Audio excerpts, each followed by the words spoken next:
Web portal Asia One named him one of the most celebrated illusionists in Asia. And she has been named the sexiest woman in magic by UK's largest magic magazine, Magic Scene. It's part 3 of our interview with Magic Babe Ning and JC Sum, and when we left you, the award-winning illusionists were going to tell you what traits a good magician should possess. The obvious thing would be physicality, like you need to be dexterous, flexible, and of course, you gotta be sharp. You need to be quick on your feet, and you need to really, put in effort to work hard. You need to be rehearsed, you need to produce. So it's different things. So you really need just a good mindset. But if you're doing it for fun, go ahead, have fun. Do your friends come up to you and say, hey, can you perform a trick for me? Do you get it all the time? Like friends and strangers going, hey, show me this, When I was just starting out in university, I had friends who were like, hey, show me a trick. But you see, after I turned professional and they've been coming to my gigs, they kind of take it as an insult now. So they come to my shows and they see me do all these big things, right? They won't ask me hey, show me a coin trick. I used to perform for them all the time, and now they'll come up to me, ask me for something, and I say, hey, I'm doing magic 14 hours a day. This is my break time.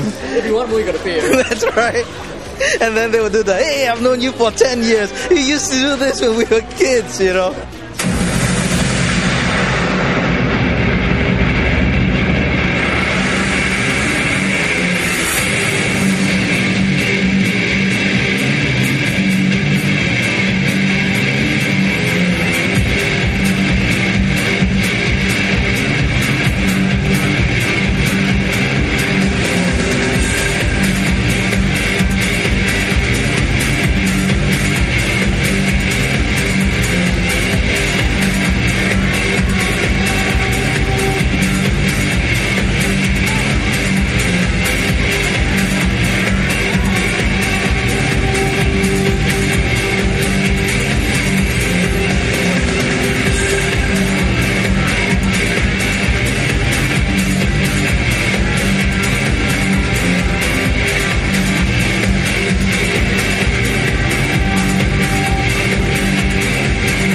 perspective, do you think the audience really wants to know the secret of the magic, or they just want to be wowed?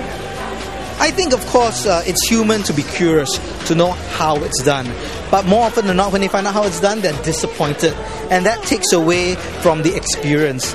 Yeah, so, I'm sure there'll be a couple of hecklers. Hecklers are people who try to ruin the experience by telling a friend, okay, over here, this is this is how it's done. Find out in the next part how Magic Babe Ning deals with crowd hecklers who think they know better.